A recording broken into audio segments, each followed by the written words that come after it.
Evening, everyone. Dilly. Hope you're well. I am now. Good evening, everybody. And hey, I got to give you this one. Swamp Thing. Tony Dixon, first through the door, as you say, mate. Absolutely brilliant. Well done, mate. Mike Cotton, that's unlike you, mate. Waiting. I can't believe you've done that. You're normally like a rat up a drain pipe. But as Tony says, just make sure you're all keeping 2 meters apart. And Eileen Rutter, you were in next. I did spot that. Tim Perry, you were in next as well. Even everyone, dilly, looking forward to this weekend. I bet you are. I really bet you are. And Nige up from Alton Parkway. Gin stocks replenished, I hope. You know me, mate. You know that I'm not going to let that one slide. Well, you see it across the bottom. I'm not doing this show alone. We've got a couple of guests from the visiting championships coming up shortly as well. But I'm not actually there this weekend. I'm commentating at Brands Hatch on American Speedfest, so I'm already sort of pre-booked somewhere else. But the man who's leading from the main commentary box is joining us tonight. It's Clive Woodward. Hello, mate. Evening all. Hope that you're all well. I was telling Chris earlier, I've had to join in the drinking this evening. And this mug is the first time I've ever tried Guinness in my bad Toro, which is normally reserved for bitter. But yeah, looking forward to this weekend. It should be great stuff. 22 races, so that'll keep me and I'm sure all of you pretty busy. It's going to be busy, isn't it, mate? Definitely. But I know that it's going to be a belter, isn't it? I mean, we know what our stuff brings, but to throw into it classic touring cars and Equipe, I mean, wow. Yeah, some lovely cars going. There'll be some great sights, Mustangs and Lotus Cortinas, Minis, TVRs, MGAs, all those sort of things. So yeah, it should be great. The sort of race I really enjoy actually, because in a way they are very much geared for the amateur competitor. But nonetheless, they are very, very competitive and they drive them really hard, which is what everyone wants to see, of course. They 100% they do. I've covered these guys and a few other bits and pieces, and it's going to be interesting. So we're going to go through the entry lists. I've kind of it's weird for me is obviously you're on because you're the man that's preparing as leading the comms team, which includes Ian Salmon over at Old Paddock and Josh Barrett doing the interviews. But I've kind of like at least half prepared, if not more, for this, even though I'm not going to be there, so that we can do this show. But punishment. Absolutely, too right. Ben Hindle says, evening everybody. Gin, Dawsy, you know it. Dilly, people. Chris James says, good evening. By the way, at 7:15, and I believe, I've been told it's like on the dot, we've got John Pearson and I think Rob Cull as well from Equipe Classic Racing. And then they got to be away by 7:30. They're actually in the paddock right now, so we're hoping that their signal is okay. So bear with us if that doesn't work out. But fingers crossed they're going to be able to join us from their motorhome in the Castle Combe paddock. So we'll wait and see how that one plays out. Jackie Jenkins, hi everyone, hello there.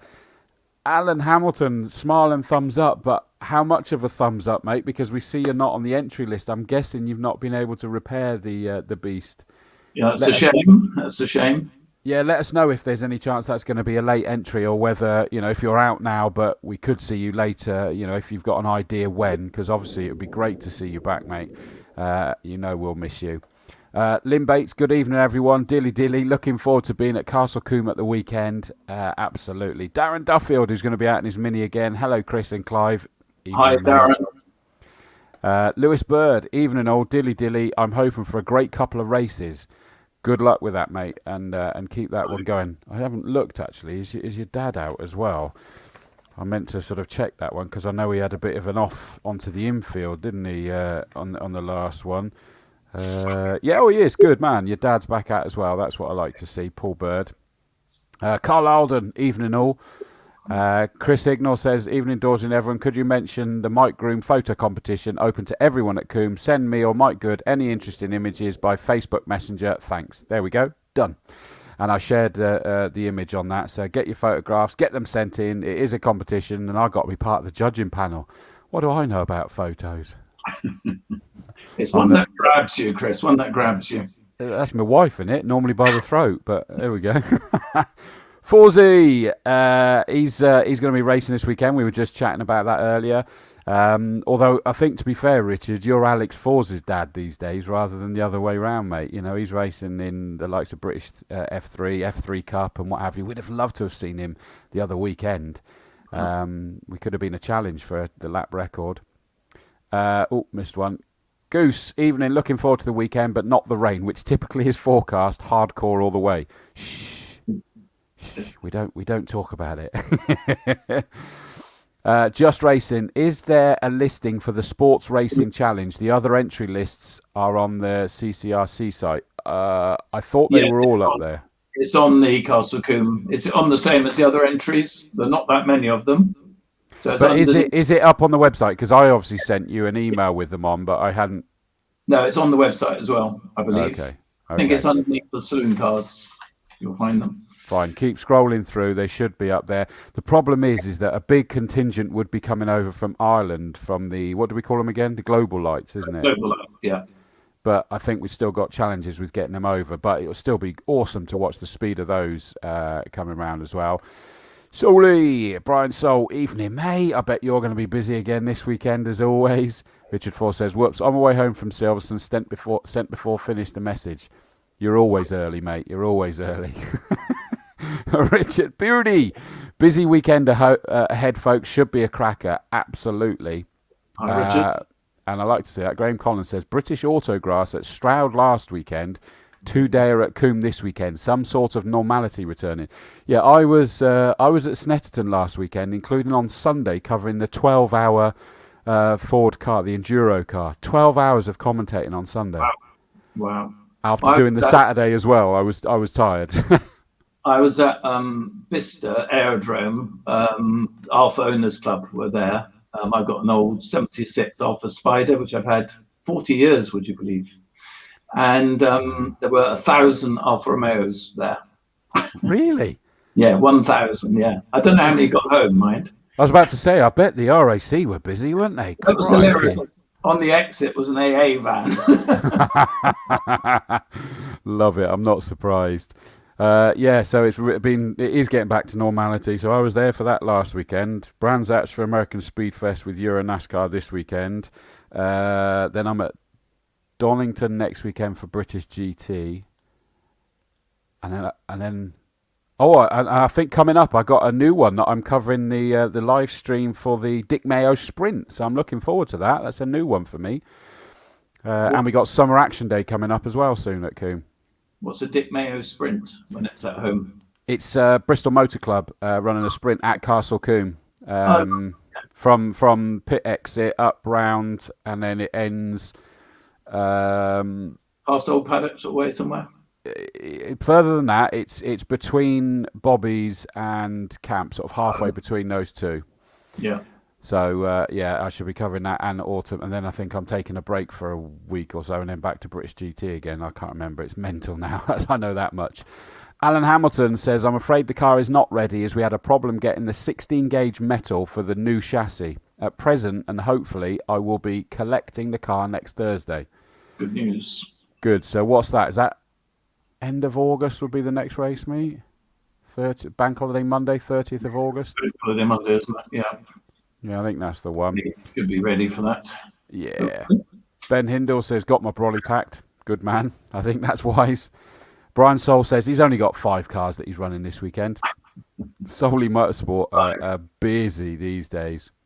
And doing very well too. Yeah, absolutely. And elsewhere as well, so fair shout.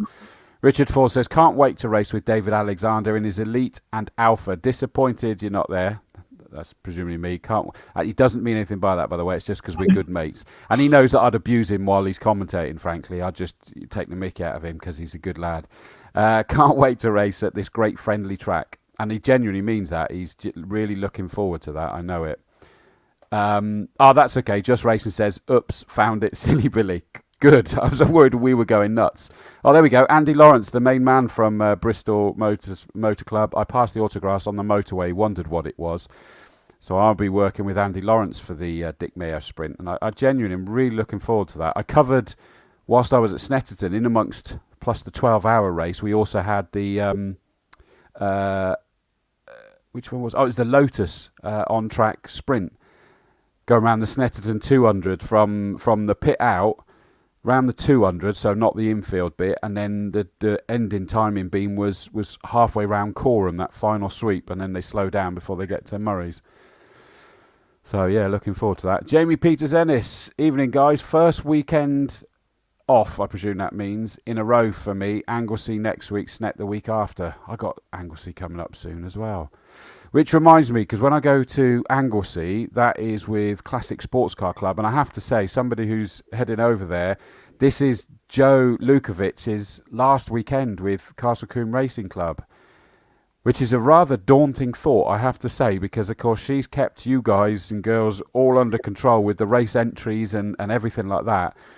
And I think there's hoping that we're going to be able to keep as steady a ship as possible when Joe moves on to her next challenge. And we're going to miss you, Joe, and all the very, very best. I know you won't be a stranger because I do a lot with Classic Sports Car Club anyway, so I shall see you. But thank you for everything that you've done.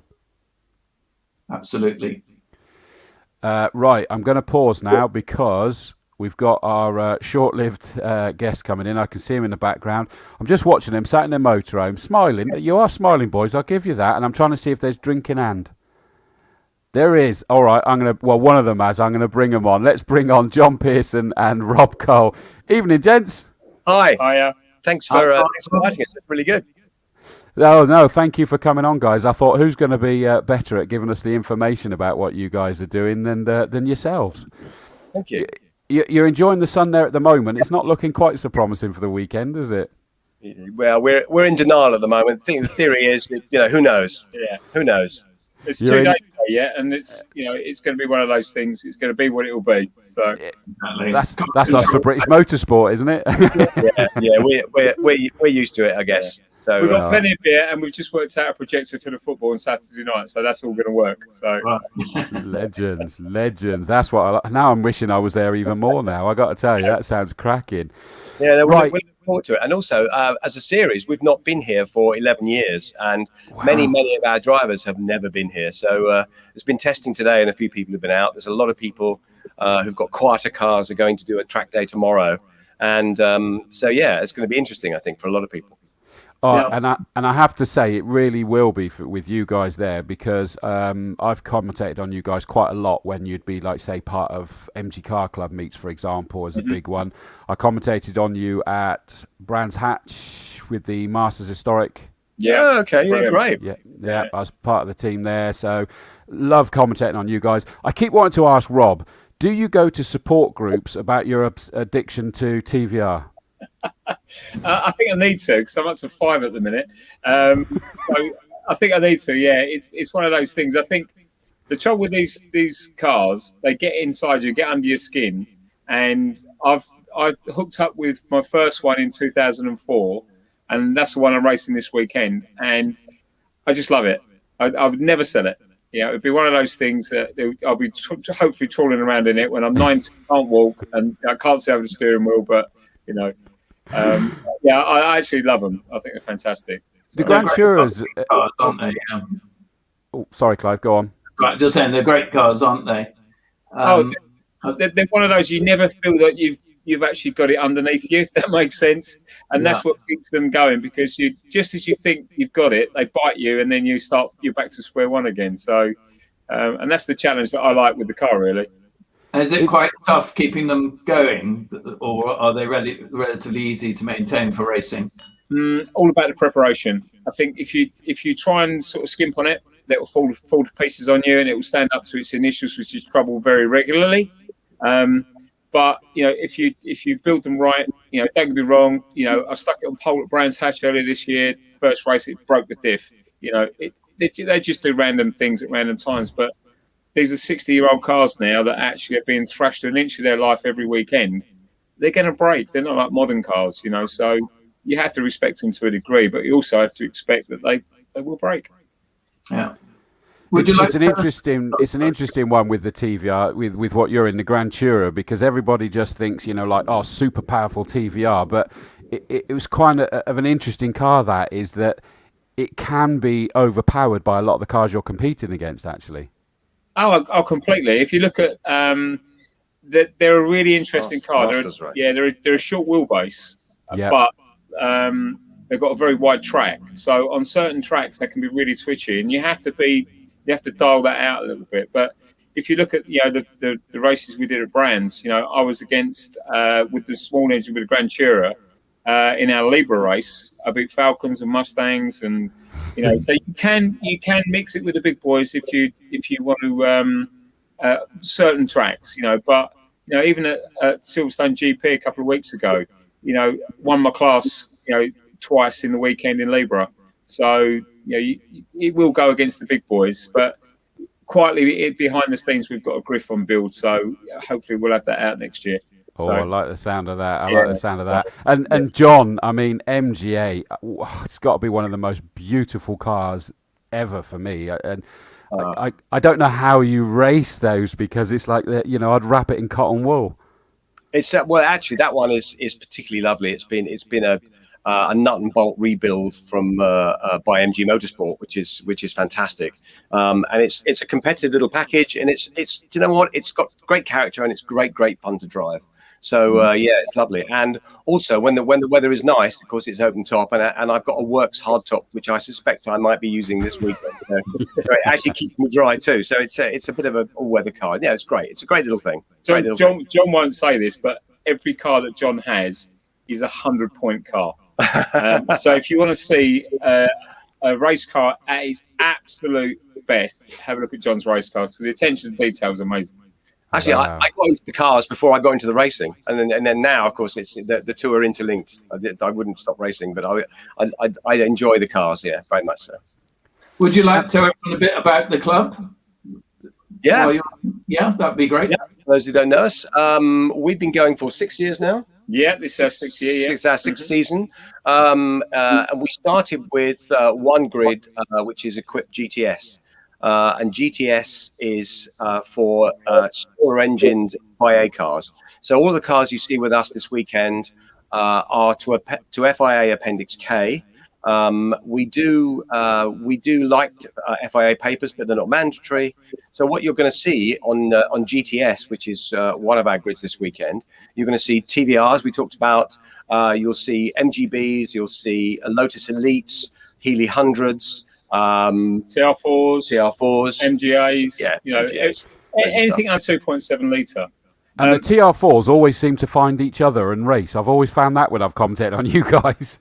They're normally very fast and mostly at the front, So what with GTS, it's interesting. John and I raced in this from its inception in 2004. So we've been around this brand and this ethos of racing. This is our 16th, 17th year. So it's something that we were really passionate about, and that's what led us to, 6 years ago, merging 2 series into one, and then making really, really good, close, what we call premium club races. So because we have a no pro driver policy. So I see. Oh, okay. Yeah, we do. And again, not just because that's my thing, but we like a good standard of car preparation. And the other thing I think which attracts people to us is we have very, very strict driving standards. None of us are expecting a call up from Ferrari Formula One next week. We're all sponsoring and paying for our own cars. And I think we're doing right though at the minute at Ferrari Formula One. We're all sponsoring, paying for our own cars. I mean, come on, no problem. Damage we don't like, and we have a red and yellow card system. So if driving standards are bad, we warn people, but then we do exclude them from the racing. Oh wow, okay, that makes sense. And it's a series rather than championships, isn't it? Exactly that. It's an invitational series. What that means is we don't have to, with a championship. You have to accept if someone's car's conform to your regulations. You have to accept them, regardless of how gung ho they can be as a driver. As an invitational series, we can make sure that there's drivers out there that are a bit too aggressive for us, that don't care, and we care passionately about our drivers. So we look after the many, not the few, if that makes sense. So, who are the drivers to look out for this weekend? And also, is it a pit stop race this weekend? It is a pit stop race. It's for each of the races, and we'll talk about our second grid in a second, because we've got a second grid which is Libra, which is a slightly different brand. Both the races on both days are 40-minute pit stop races. The pit stop is between 15 and 30 seconds. Each car has to remain stationary for 45 seconds. We've got half a dozen people in each race that are doing a driver change. So they're doing 2 drivers, and they've still got to stay still for 25 seconds, but you don't have to turn the car off. If you're a single driver, you can just come in, stationary for 45 seconds and go again. Off you go, yeah. And it mixes things up, because often in this type of racing, you're racing the same person. Once you get going, you're racing the same person. But the pit stops, or when you come back out from the pit stop, it really rumbles again, which is real fun. In GTS is going to be very close, because I think there's probably half a dozen that could win. So you've got Lee Atkins, you've got Mark Ashworth, you've got myself, you've got Tom Smith, are all going to be at the very, very sharp end. Tom Smith, I've raced against Tom for 20 years now. He drives really hard, doesn't he? Oh, yeah, he's amazing to race against. I think he's won over 120 races with that B, which must be some kind of record somewhere, And after 20 years of racing against him very hard, I've beat him for the first time at Brands at Silverstone a couple of weeks ago. So he's going to be out for blood, and that's for that in GTS. And then in Libra, in Libra, we've got, if you look at the grid that we have, we've got Mustangs, we've got Griffiths, we've got E-Types, we've got DB4 GTs, we've got Giugiaro Bristols, we've got Healy 3000s, we've got all the great and the good out this weekend. And it's going to be, in the wet, it's going to be awesome, Yeah, it will be. Worth highlighting the Giugiaro Bristol. I can't remember the registration. LOY 500. LOY 500, which is a period race car, and a very valuable period race car. It's coming out with us. It's not been out for a few years, but that's a real. Last time was a Goodwood Revival, I think. Yeah, and the son, Simon Giugiaro, son of, is it Peter? Well, I don't know who the father's name is, but Simon, who's the son, is coming along to see the car. So that's really quite good. So that's a real star car this weekend. Yeah. And we've got, I think, 3 or 4 Mustangs that are going to be great to watch. The DB4 GT will be fantastic. But the Healy 3000s around here, they're just, if they've got crowds here to watch this weekend, we've got, Jack Rules will be here in Healy 3000 this weekend with James Haxton. They will be ones to watch, definitely in the wet. Yeah. And it will be just a joy to be on track watching those sliding through, and because there's nothing, both John and I were both enthusiast about these era of cars. So when you go racing against them, you see them sliding around in front of you. It's just wonderful. You know, so.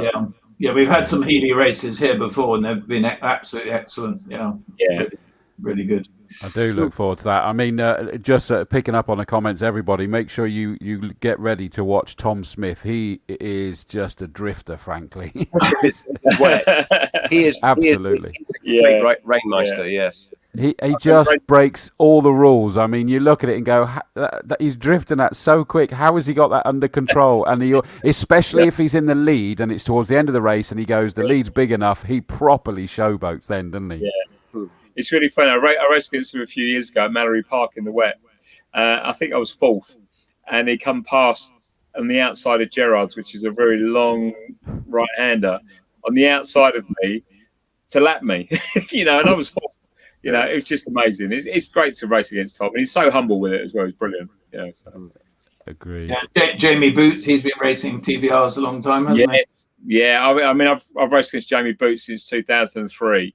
Got very close to him in a wet Alton Park a few weeks ago. So if it's wet this weekend, I'm hoping to do battle with him again. But yeah, he's blisteringly fast in the dry. You know, it's a stunning car as well. I sort of sense you're not a very competitive person, Rob. Is that correct? No, I think I've read me right, actually. Yeah. Something just tells me, you know. Oh well, you know. John, another quick question, and I should know this. Apologies, I don't know this, but Clive and I were chatting. Are you related to Gary Pearson? No, but I'm not related to the other two John Pearsons. There is originally there was a John. He's still alive. The John Pearson that runs HP Tires. The father, he has a son called John. Both are in the business. And we know them very well. In fact, HP Tires and Dunlop are one of our sponsors. And I get consistent calls, and then people say, "No, but those tires." I'm going, "You've got the wrong John Pearson." No. I'd like to be that John Pearson. He drives D-type Jaguars. So, 250 Ferraris and E-types and everything. Yeah, that'd be great. That's right. I'm the other John Pearson. I always say. Fair dues. I had to check because obviously we come across all you guys quite a lot on, and it's just the name. Harry's brother is the answer to your question. Got you. Okay, got you. Another couple of people to watch out for. We got Shelby GT350 with some local interest there. Drivers that many of our fans will know in Jeremy Cook and Russell Humphrey. And Russell in particular picked that one up and went brilliant in that. I can't remember what race it was, but it was last year somewhere. Or was it the year before? I can't remember. But big beast of a thing, but piloted that blooming well. We've got two GT350s in the Libra race, so it'd be interesting on Sunday. Larry Tucker's bringing his one on Sunday. So basically he's and then obviously you've got Mark Ashworth and his notchback Mustang as well. So I think those three are going to have a really, really good battle because Mark is a very fast peddler. You know, RGS Atalanta Sports 2-seater. Discuss. Oh yes, lovely little car. Yeah, very unique. MGA with a crossflow head in the engine bay, but it's one of the very few cars that still exist. So it's great to have it out, and he's started to get to grips with it now. It started to actually come along and be a bit more competitive because he's had it sort of about 2 years now and been developing it. But it's a stunning car to see. No, I bet. I mean, it just sounds good as well, doesn't it? Just the name of it. We've had Richard Fours already making comments. Good to see that he's along with David Alexander jumping out there in a few bits and pieces. David Russell Wilkes, one of my brethren, is in the fact that he's been behind the mic commentating in the past as well. He knows. He's done a few. He's done a few bits, and he has a. He also has a YouTube channel where he streams all of his in-car videos for his MGB. So yeah, he's very entertaining. And how to fix a hub. And and how to fix anything. If you want to know how to do anything on MGB, go and find his YouTube channel. Yeah. And then the final one. He'll go well. Presumably, Nick Finberg in the Lola Mark 1. Is he going? Oh, Nick Finberg will be an absolute rocket ship in that. Yeah, he will be blisteringly fast. And once again, what a stunning car! You know, a Lola Mark 1 is possibly one of my favourite sports racers. Yeah, very compact, isn't it? Yeah. That's properly using the Libra side of things, surely. I know it's not in the Libra, but that's free getting a Lola in there, isn't it? Crikey, that's fabulous. Nick's been coming out for a while, So what about the Italia 2000? Is it? is that not based on Triumph 2000, or is it? No, it's based on a TR3 in a TR3, but sadly it's withdrawn today. They've had an engine malfunction and they've gone home. They were testing today. It's a real shame because the driver used to come to this circuit they used to live locally. They used to come to this circuit with his father when he was a kid. And for him to race here was a lifelong ambition. And he used to live. They used to live in the next street, and his father used to know I'm looking at here. I'll find the words. Can't see it. The ex-owner of the circuit. Strawbridge, is it? Strawbridge. Strawford. Strawford. Right. Yeah. His father they knew each other, and he came here. So for him, this was the place he really wanted to race, and he's gone home. What a shame. That's just heartbreaking. Final name then, because I know that you guys wanted to sort of duck off at past, but someone I know very well, great car as well, Gilburn GT, John Hutchison, and that's John Hutchison Senior and Junior, and of course I know John Hutchison Junior from when he was heavily involved with MG Car Club as well. Yeah. And that's great to see father-son in a very interesting car as well. Interestingly, if you look across the entry list, you'll see that we do very well with the father-son combos. Dads and lads. Yeah, we have quite a few dads and lads racing. And it's interesting to see who's quicker, because racing with that consequence a lot of the time from the sons normally makes them a bit quicker. Yeah, yeah, I can imagine. I mean, it looks a wonderful, wonderful entry, and I know Clive's going to be lapping this one up in the commentary box. Thank you guys so much for coming on the show, and thank you even more for sort of bringing this amazing array of cars to entertain everybody as well as yourselves on our Castle Combe circuit. Well, from our point of view, it's been great that we've been invited to come, this year, and hopefully we can make it a regular part of our calendar. So that'd be great. Yeah, that'd be great. Yeah, well, best of luck, and hope to see you over the weekend then. Look forward to Brilliant. Come and find us. Thank you. Thank you so much, gents. Appreciate it. Cheers, guys. Bye-bye. Fabulous guest. Great way to sort of get an insight into it there, wasn't it, Clive? Nice couple of lads, as well. Exactly. So thank you to those guys. And they're going to go and carry on. Rob's already joined his beer. I can see in the background. He's finished it. Oh, is it whiskey, actually? I'm going to bring him back on again. What was that, Rob? That was beer, and it was a little one, and it's gone.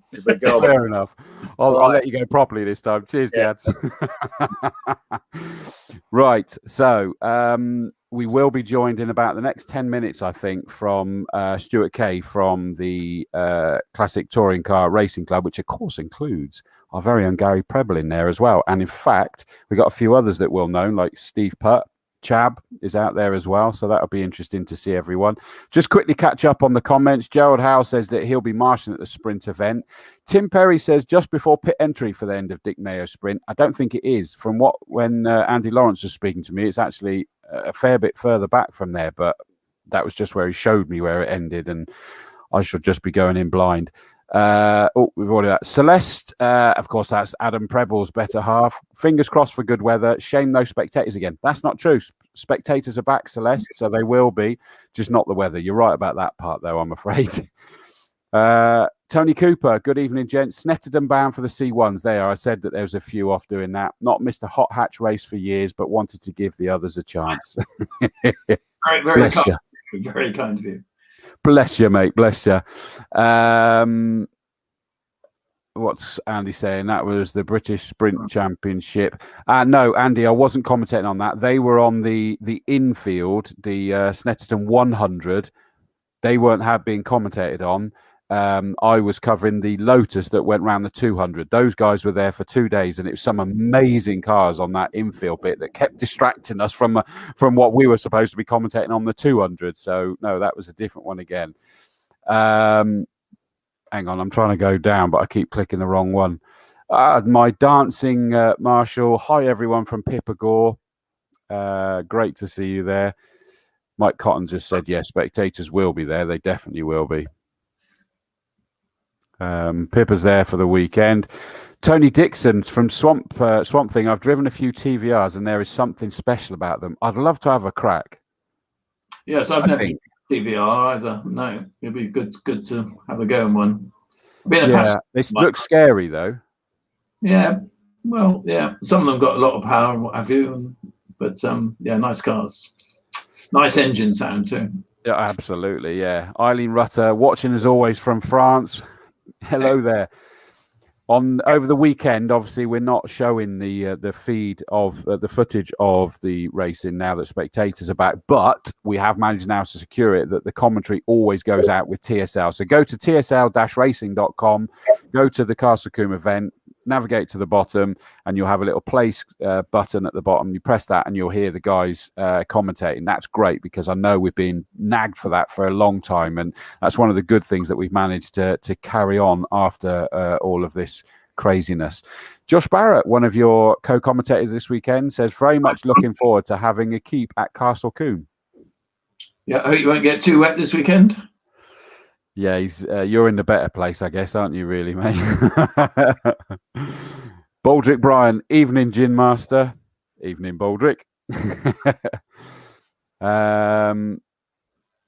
Chris Pearson says, I'm not related to either of them either. There was a reason why we asked, because there was it was a John Pearson that was related, but it was a different one, and it looked like you nodded. You realised straight away it wasn't, didn't you? I did, yes. I knew once I saw him it wasn't him, yeah. Yeah, thanks, John and Rob. See you over the weekend. Dilly says, one of the Mighty Orange Army. Andy Lawrence says, you're both right. It's just before the pit exit if you're driving, and a fair way before if you're walking. It's enough time to slow down, which is a surprising distance. So it is. It's kind of on the kink. I always remember that what that's called, that sort of bit from Bobby's to camp, because I guess they got to go in the pit lane then, haven't they? So. Correct, exactly. Craig Tompkinson, great to see the Nova is back out. I don't know if you've seen that, Clive. Is that in the hot hatches, the famous Vauxhall Nova is back out again. That's good news, Craig. You always go well, so look forward to seeing you. Yeah, I look forward to. Oh well, I'm missing it this weekend, but it sounds like he's going to be back. For the sounds of the message, that he's back for the majority of the year, which will be absolutely brilliant if that is the case. Just checking, because I've had messages in and I always I don't ignore them. I just end up. I'm a man. I can't multitask. Don't worry, Jamie. Jamie saying exactly what we're pressing the wrong buttons again now. So sad to hear that Joe is moving on. Her work at Combe has been tireless, and it'll be a huge loss to the circuit and the club. Whoever replaces will have enormous shoes to fill. Absolutely, but what a great opportunity. Good crowd last meeting, says Graham. It was Jordan Honeybone, that's son of Ray Norfolk Rocket Honeybone, and of course he got to drive at Castle Combe on the 12th of June in their Renault Clio. So that would be good. Steve Barber, looking forward to racing my Anglia for the first time in 12 months with Classic Touring Car Racing Club Pre-66. Good man. Welcome, Stephen Barber. We look forward to saying that. Thank you, Gerald. I couldn't get my head. I was trying to remember Dean Straight. That's what it's called from Bobby, but it's not straight. It kind of kinks. Yeah, some good racers in the old days, and that used to drive Anglias. Does anybody remember, for example, Doc Murfield? I think Chris Craft drove one as well, didn't he? Broad Speed Anglia, I think. Well, certainly Broad Speed Escort were, but I think it was Broad Speed Anglia as well. They used to race. See, that's where I'm at a disadvantage to you, mate. I'm too young. Well, history, Chris, you know. I know. There was no need for that, was there? No need. Right, just quickly to look at the entry list. We do have the. I'll start with this one. The Castle Combe Racing Club Sports Race is a special event that we're trying to make an annual thing. So that's why it's still there. The numbers, as I say, is that we're largely hit by the. Hi, Stuart. I can see you in the background, mate. I'll be with you in a minute. He's just got back from London. Is that yes? We'd normally get things like the Global Lights Over from Ireland, but we've still got a few challenges there, as we know. But we still got, a major representative from Josh Smith, of course, with his RJ Motorsport team, where we've got Graham Charman in a Juno TR 300, Andy Fido in a Radical SR3, Tony Barwell in an MCR. And there you go. There's an answer to your question. There is an MCR in there, isn't there? Yes, Sports 2000, isn't it? Yeah. Yeah. Plus Robert Gilman, Chris Child in a Radical SR4. Norman Lackford. Great to see Norman back again in his Radical PR6. But outside of RJ Motorsport, we've also got Robert Gilman in a Radical SR3 and Andy Tidy in a Radical Pro Sport. I mean, those things going around Combe are just mind-blowing, aren't they? Yeah, and as we saw with the Formula 3 race the other day, you don't need a big grid to make it pretty exciting. And absolutely. I'd just like to share my congratulations to Stefano, because he was amazing to watch coming through Camp Corner, I must admit. Mind-blowing, wasn't it? Yeah, actually, the last TV thing you did with him wasn't he brilliant? Absolutely brilliant. Yeah, yeah, really nice. I agree. And how cool to get that onboard footage as well. I love that. Just quickly before we bring our next guest in, Jordan says, great commentary at the weekend, Chris. Good to see you. Thank you, mate. It was great to see you and the family again, mate. Tim Perry's giving me grief now. Oh, pulling the age card, Dawesy. Tut tut. It's not going to be the last time, Clive, is it? Let's be honest. No. Graham Conlon says broad speed and super speed Anglias. Right, yeah. I don't know. Yeah. I'm just nodding my head. I don't know. Well, and Ted Williams, local driver, he used to drive an Anglia as well. Wow, fair shout. And then finally, before we bring him on, those radicals are mental quick, says Chris Pearson. You're not wrong. Right, we've got from the Classic Touring Car Racing Club, and I do feel sorry because he's just darted back from London, but I'm going to bring him on. I don't even think, looking at it, I don't think you've had time to get a drink yet, have you, Stuart? You know, you're missing the point. We've got drink in hand, mate, but we're going to bring him on anyway. It's Stuart Caie. Good evening, mate. Hi, guys. Thanks for having me. Hi, how you doing? Yeah, good, thank you. Yeah, you're quite right. I've not had a chance. I've just changed my T-shirt and run down to the end of the garden to do this at my office.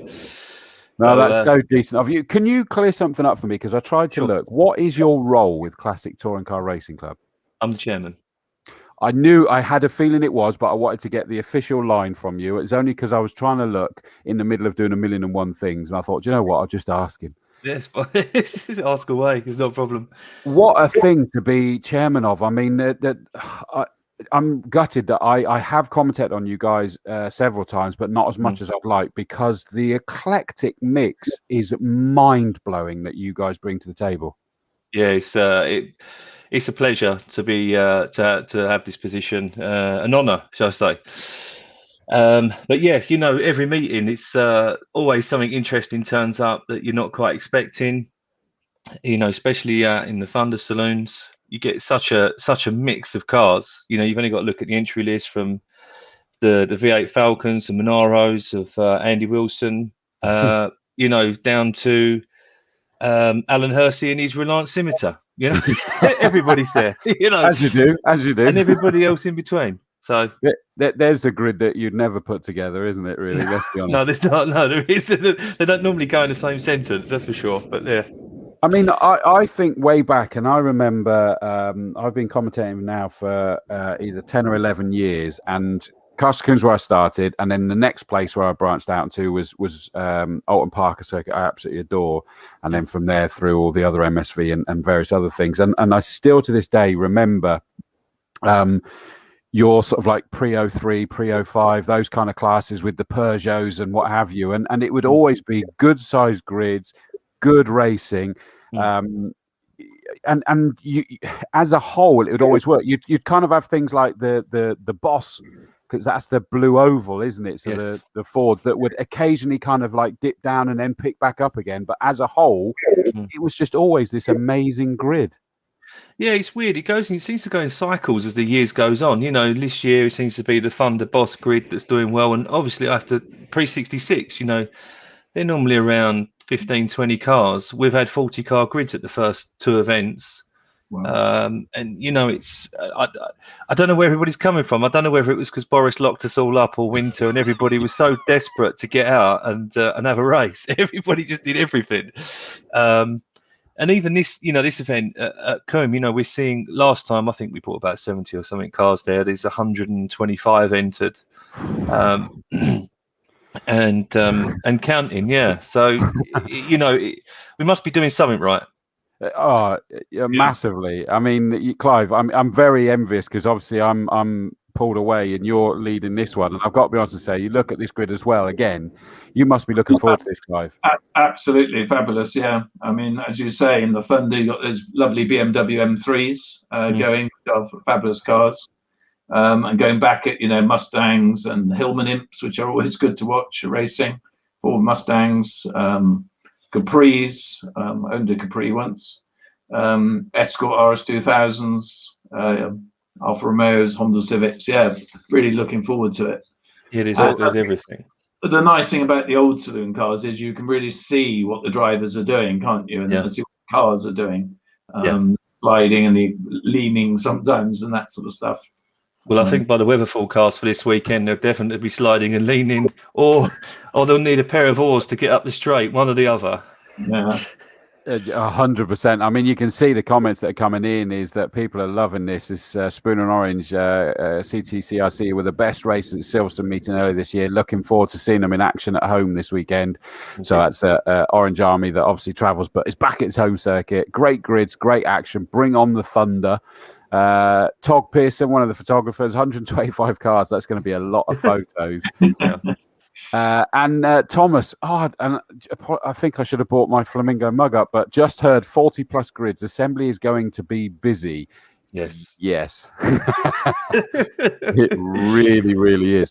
I mean, I guess that's the double-edged sword for you, though, Stuart, is that this is exactly what you want, what you need. But my gosh, that's a lot of work. Yes, and as you have found out today, I've got a full-time job as everybody else in the club. We're all volunteers. We do it because we love the old cars and love keeping it going, giving everywhere people somewhere to race.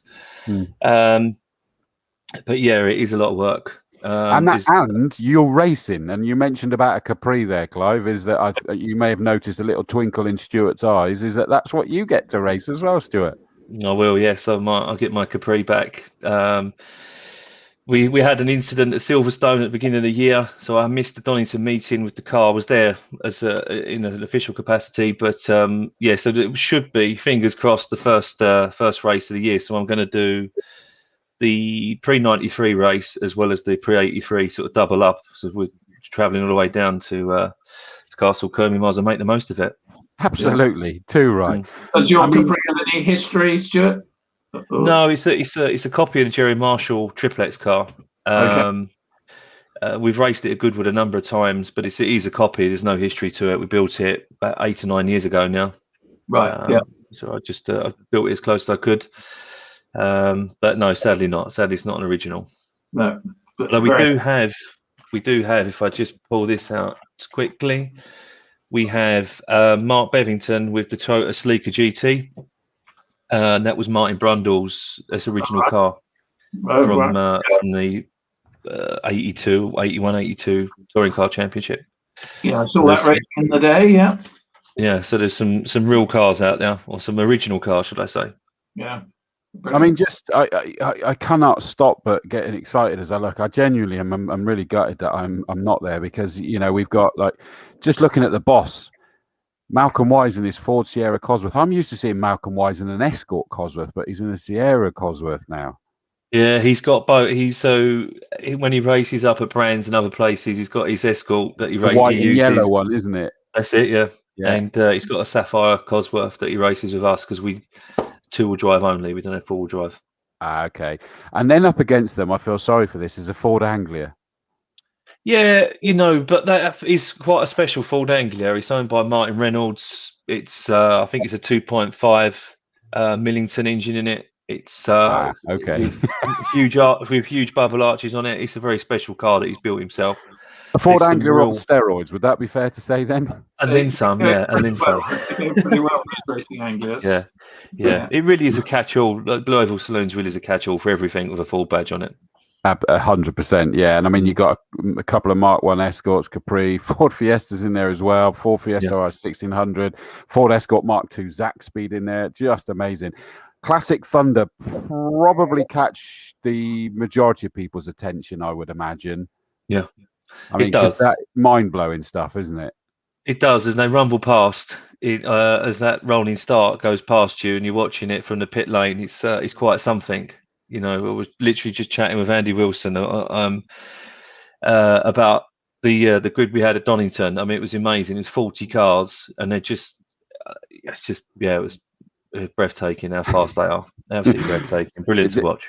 The crowd are going to love these, honestly. Ford Falcon, Andy Robinson, and I've covered him in numerous times in that, as with Andy Wilson in his Monaro as well. Yeah. Steve Putt, our very own Steve Putt, in his flame belching Mazda RX-7. He's known very well to our crowd, obviously. Yes. Gary Whittaker, I think, was born in a BMW, to be honest with you. That's a very powerful, well-driven Andy Cripps as well. So a number of BMW M3 E46s, an RX-8, GT4 M3 that is Charles Hyde Andrews Bird is driving that, and I commentated on his dad. Kevin Bird piloted that last weekend at Snetterton, and dominated that race there in the new Snetterton Saloons race that they did there, and he absolutely dominated that. It was brilliant. He was gutted. He missed pole by 0.073 or something, so he made up for it in the race. I felt sorry for the rest of the field. So that's a powerful car. Vauxhall Vectra 888 ST, is that like a touring car? That's Jason Plato's touring car. That is the car. That is the car. That is a Super Tourer. Wow. So Jason Hughes will be driving that, and he's kept it in livery, yeah? And it's in livery, yeah. And he brings his spare car with him every time, which is his MG, whatever they are. I'm not sure what it was. The Super Tourers, the touring cars. Yeah, he brings that with him every time as a spare, just in case something happens to the Vectra. As you do, yeah. It's a different world, isn't it? A different world. And Saxo may struggle to keep up. Yes, but you know what? The guy that runs that, Ryan Steele, that car, he, as you may, some people on watching may have seen at Silverstone.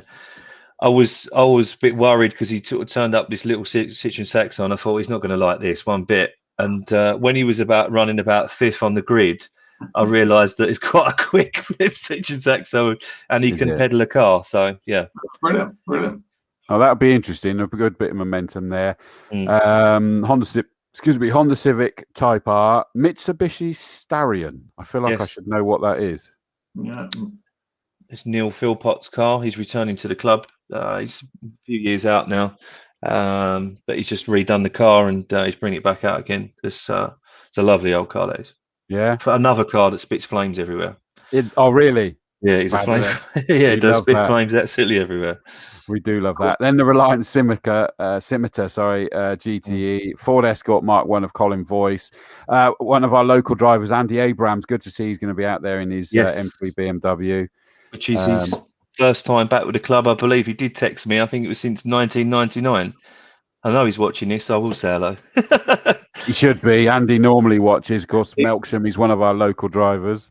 And you missed the Dolomite Sprint as well, Chris, which... oh, did I? It used to be very competitive in their day, yeah. People like Andy Rouse used to drive them, didn't he? Tony Dron. Yeah. And I've got the Starren is what, and I should say Clarkson did autographs in. So there you go. That's what apparently is that Mitsubishi Starion is what Jeremy Clarkson did the autographs in. And a Peugeot 206 as well in that one. Yes. Pre 03, a couple of things that jump out of me. A very good friend of mine and just a great character in any is AJ Owen in his Honda Civic Type R. And Gary Preble, who we know incredibly well, the most winningest driver at Castle Combe by a long way. Yeah. And those two had the most phenomenal fighting at Silverstone, and yet barely a speck of paint traded. That was a close race, wasn't it? I have to say, it was a pleasure to watch. It's not often I get the time to sit and watch the races because I'm normally running around after my own car or after everybody. And no, that was brilliant to watch. And you know what? They had a repeat performance at Donington as well, and there wasn't, as you say, an ounce of paint shred touch between the two of them. So amazing, isn't it? Absolutely amazing. I just wish to see what happens this weekend.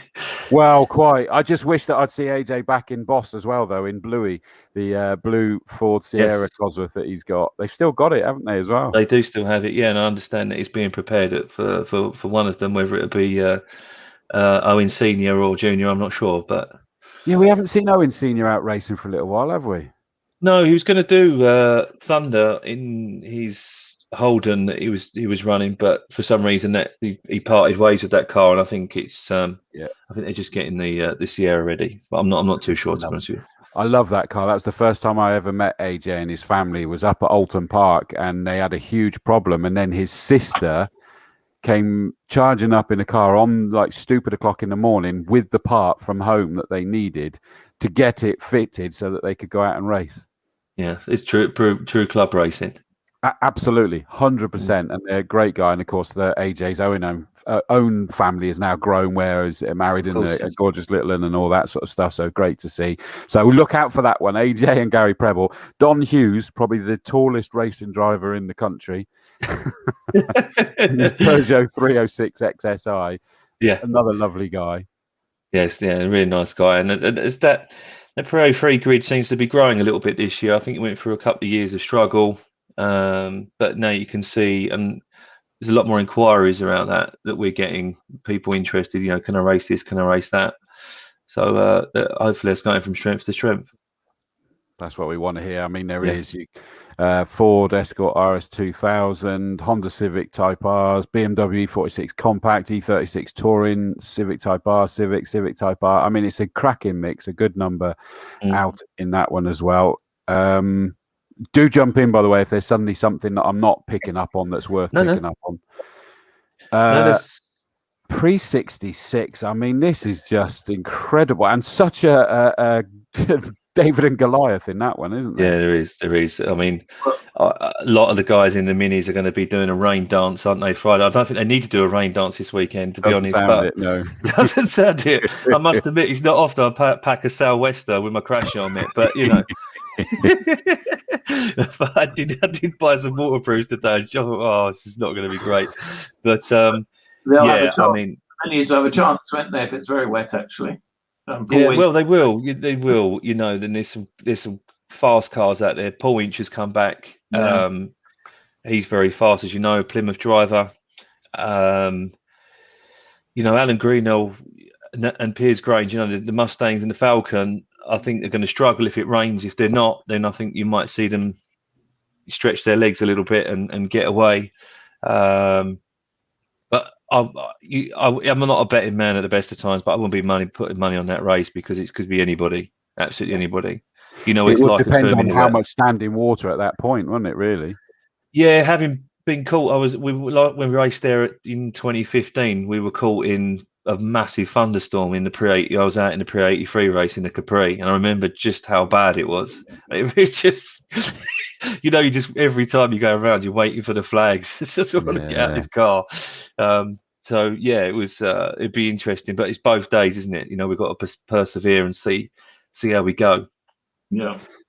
No, exactly. Ford Lotus Cortinas, they're always good fun to watch. So that's a cracking mix in that one. So yeah, minis versus Mustangs and Falcons, as you do. We love that at Combe, though, don't we, Clive? We get plenty of that David and Goliath stuff. And the crowd absolutely adore when you get the little ones taking on the big ones. There's always a big crowd pleaser. Yeah. No, they'd be cracking. Onto the pre-83s, Chevy Camaro, Jaguar XJ12, yourself obviously in the Capri as well as Malcolm Best.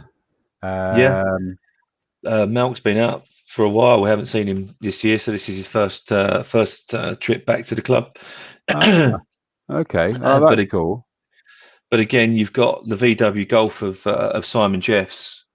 If it's raining, he's going to be gone. He's going to be gone anyway. He seems to have found his mojo the last couple of races. But towards the end of the season last year and the beginning of this season, he's really got that car how he wants it. And I think he'll be gone.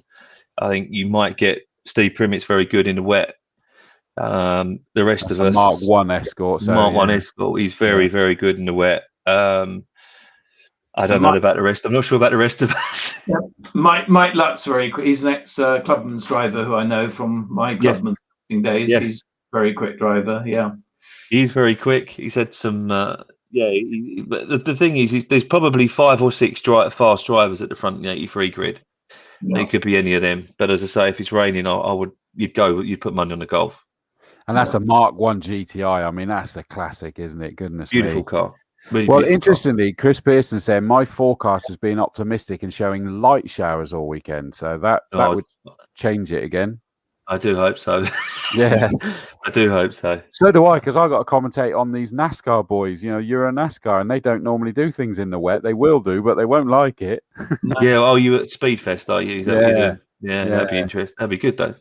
It'll be good, but it'll be a shame, especially as it was sort of suggesting thunderstorms on Saturday. And it's like, yeah, those NASCARs are not built for that.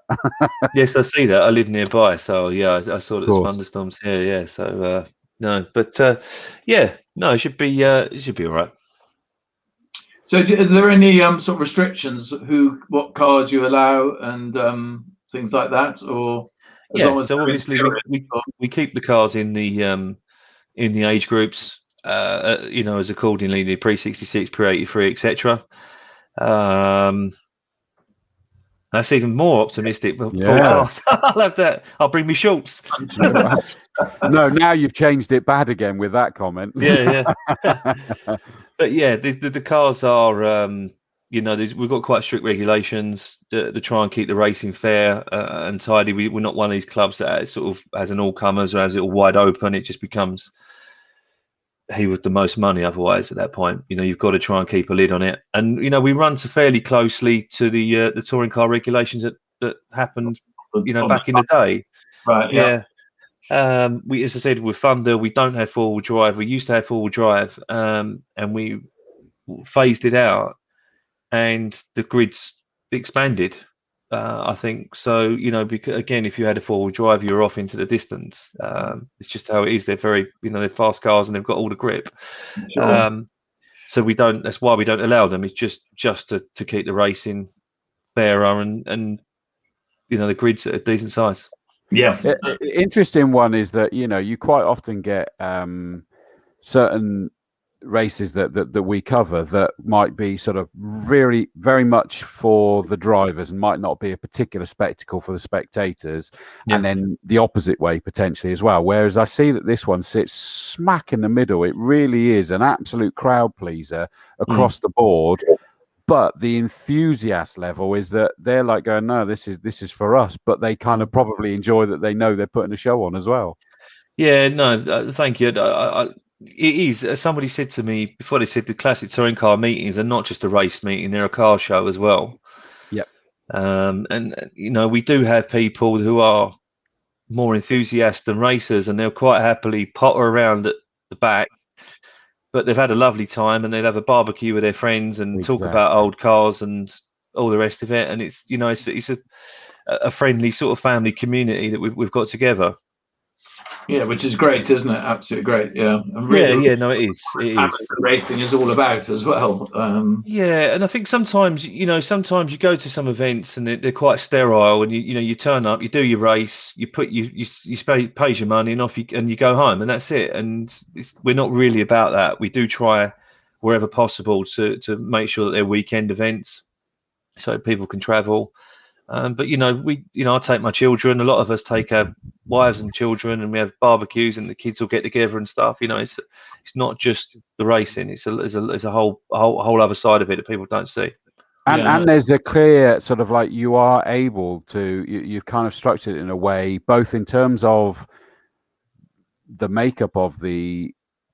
Do we call them classes? I guess they are, aren't they? Like I guess so. Yeah, is that you can actually fit into more than one, and they're divided as to when they race, so they could. Like, for example, I haven't looked at the names, but I'm assuming they are. Like, there's a whole load of Jags that are in the pre-93 that are also in obviously the JEC as well. Yeah, and you know, we just make, like myself, I'm doing the pre-83 race and I'm doing pre-93 as well. You know, the 66 cars are eligible for 83, 83 for 93, and so on and so forth. Yeah. It helps, you know, for those that want to just keep driving round and round all day, they can. And you know, it helps the grids. You know, it just helps keep all the grids full. We do a second race is £99. So, oh wow, okay. So we just, because people have already paid their money, you know, it just as a sort of token amount to get people out there. You know, we're not after people's money or making profits, because we don't, you know, we're a non-profit organisation. It's just about making the grids and making a spectacle as it should be. I love that. That sounds so cool. Well, that's where the the pre-83s we're finishing off. You got things like an Alpha GT V6.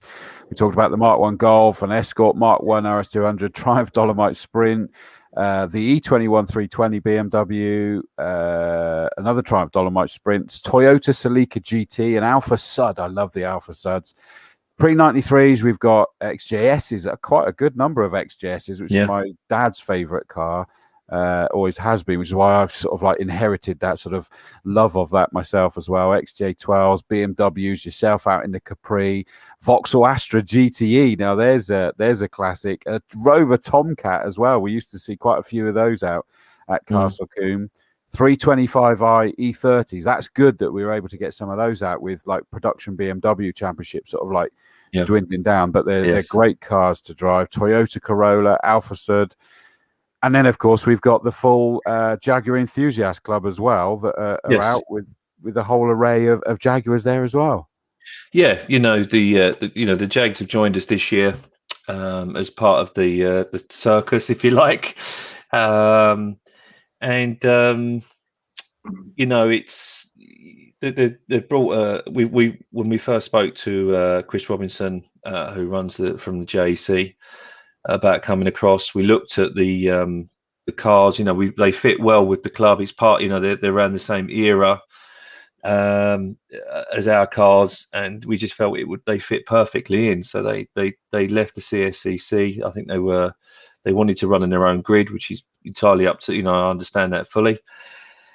So we've got a deal together with Bark and us, and they run with us. And long may that continue. They're a great bunch of guys, and they're really starting to get. I think they've got off to a little bit of a slow start, but they're really starting to get in their stride. Yeah, and I'm trying to sort of like, and I'm not necessarily an expert on this, but I kind of almost remember some of the big Jags that would race when I was growing up. Sat up at Quarry Corner, fall in love with racing, and the big Jags going up over Avon Rise and lumbering around, and yet they'd still be so quick, and you look at them and go, how? How are they doing it? Yeah, it must be quite. I said that to one of the other guys in the Jags. I said it must be petrifying. It's on a go sideways in one of them things, but they seem quite happy. I know they look like they enjoy being scared to death. Yeah, they're big old cars.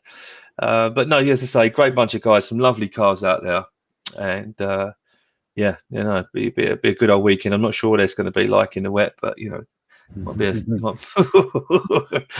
there we are. We'll enjoy that. Well, we'll see where that is.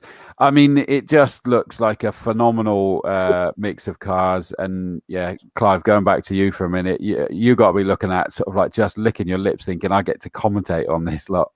Absolutely. Yeah, absolutely. Really looking forward to it. And, I've watched a lot of these cars in period when I was very, very young, of course.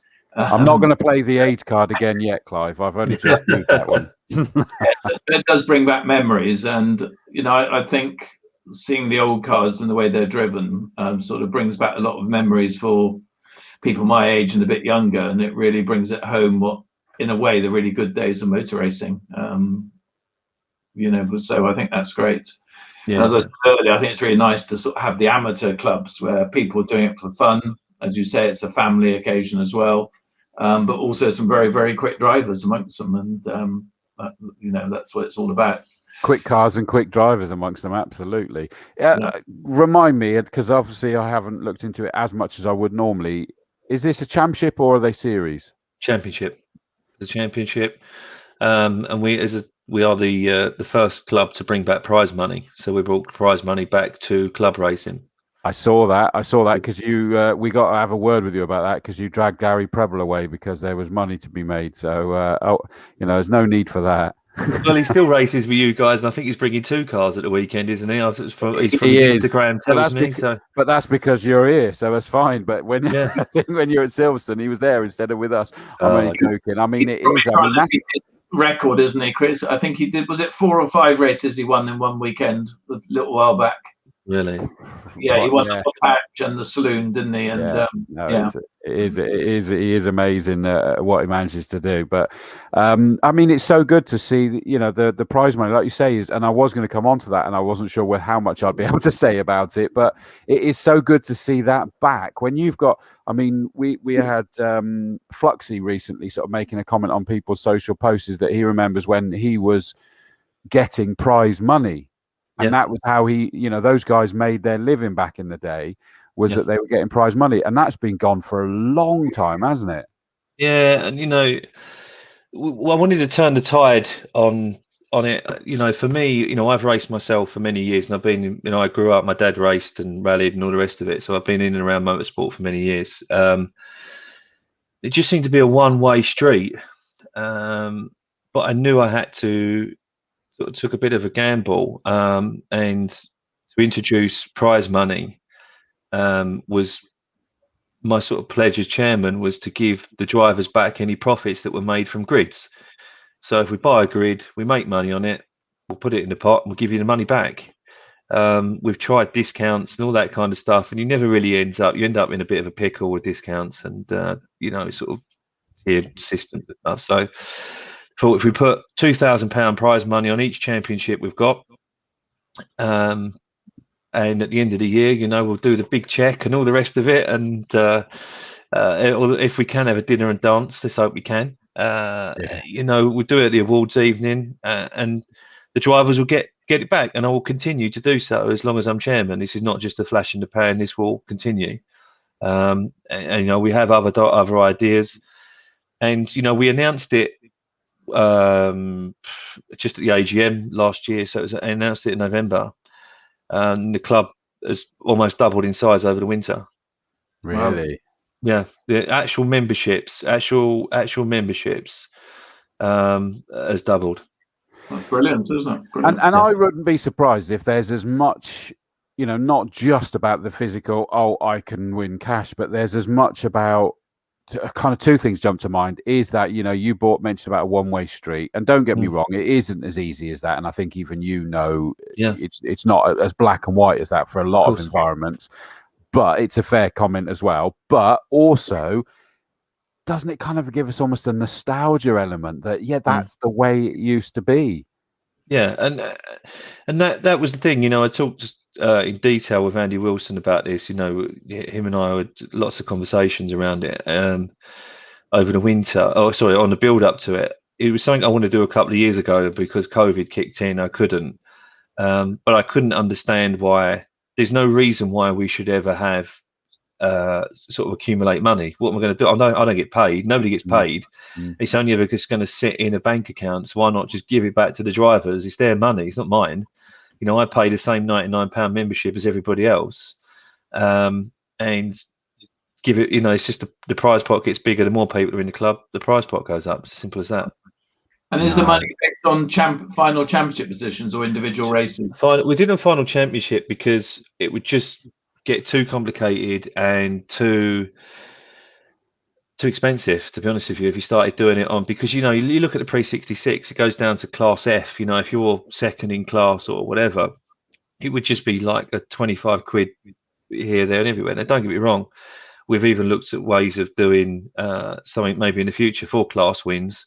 As I said to someone before, the fact that you're getting something back, someone's giving you something back. So look, you've won this. It's like when you go to the local fair and you get a tin of beans. You win it, right? He's great, and someone's giving you that money back. So we will try and do anything we can just to ensure that the drivers get the best deal. Yeah. I like it. I mean, I do want to caveat that going is that is a particularly unique setup there that is there, and I'm not casting any aspersions. I know Stuart wouldn't either, is that ourselves included. But I've got to applaud you what you've done there, and I just my fan hat on there goes, how cool is that? That's reminding me of the good old days. So well done, and Graham Conlon's put up a comment saying well done, Stuart, and things like that. So fair shout. And it shows. I mean, the eclectic mix of cars, as well as the number of them, is going to be amazing. And you guys will hopefully have a wonderful time at Castle Combe. And I know the spectators are. And Clive's going to go supersonic with the. Oh no, that's me, isn't it? Sorry, Clive. You're more controlled than me, aren't you? It's going to be a great situation. What are you doing? You travelling down tomorrow or Saturday morning? No, tomorrow night. Once I've finish work, get the truck, get everything. Colin will bring the car down for me, but yeah, I'll jump and sit on the M25 and enjoy the traffic between the M3 and the M4, and then trundle down the M4 about. I'll wave to you as I'm going the opposite direction. Yeah, we'll have a little.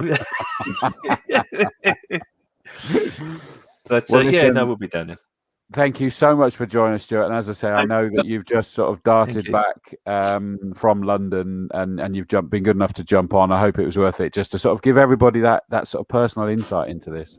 No, thank you for having me. It's been brilliant.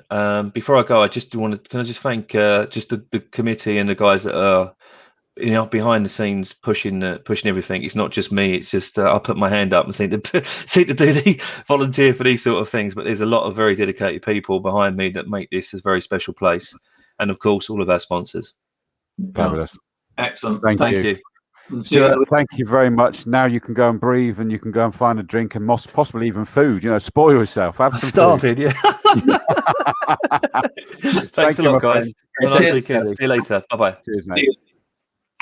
Clive, I got to say, after speaking to both of those groups of guests, I'm so envious now. You're going to have a ball, aren't you? And that's, the real enthusiasts is what I like. They are true, genuine enthusiasts, aren't they? Genuine people, genuine. Love motorsport, love cars, love racing. Exactly right. Love the social aspects of it. In fact, I used my clubman's car. That one of the clubman's cars I race is behind that picture. The BARC used to give prize money when I was racing, so it wasn't a lot, but it probably just about covered the sort of entry fee at the day if you won. Yeah. And it all helped. I mean, it's not easy, but for different clubs, it's not necessarily possible or the right way to go. But it really isn't, and it's a very challenging thing, and it's a very unique situation they've got there. And of course, they'll have had to have had the numbers. Ironically, I know they're saying the numbers have increased, but they'll have had to have had the numbers there in the first place to then be able to do that, and the way that they're set up. And fair shout. Just picking up on a couple of bits and pieces. Chris Pearson said, "I remember seeing the Mark 1 Jags drifting around Quarry." Absolutely, that's my big memory.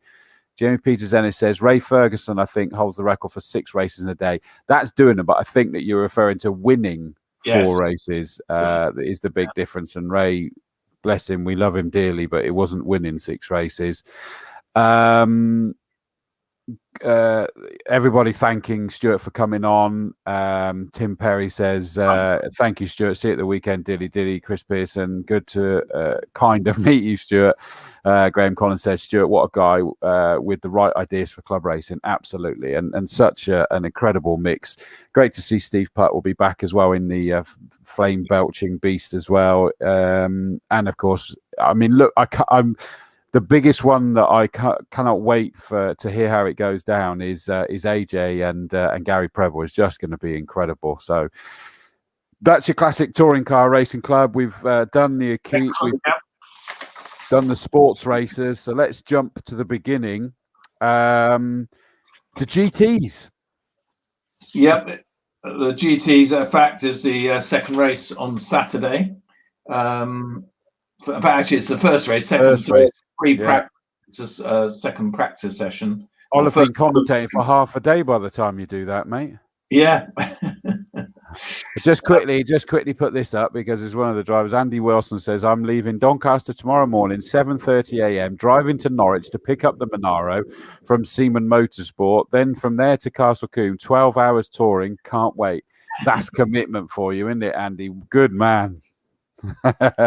Enthusiasm does for you. It does. I mean, this GT championship fight is intriguing. Tony Bennett leading away on 25 points with Ollie Bull on 24. Very, very close, isn't it? Yeah. And they're both out this weekend. Yeah. And of course, Tony Bennett's won his class every time so far. So it was a very close, may come down to reliability or something happening, of course, because they're both likely, I would suggest, to win their classes this weekend, all being well. That's probably put a I don't know about this. We've got a Class B car, number 15, Gary Bristow, Interceptor Racing, who we know well, and they're out in a Vauxhall Tigra, presumably another Silhouette car, and I don't know anything about that one.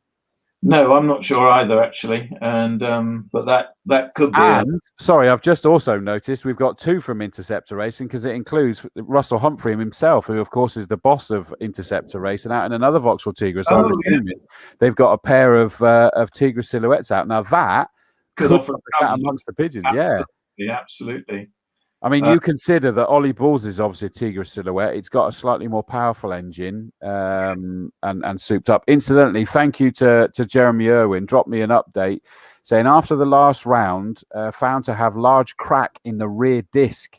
They reckon it happened during cool down after the race, though.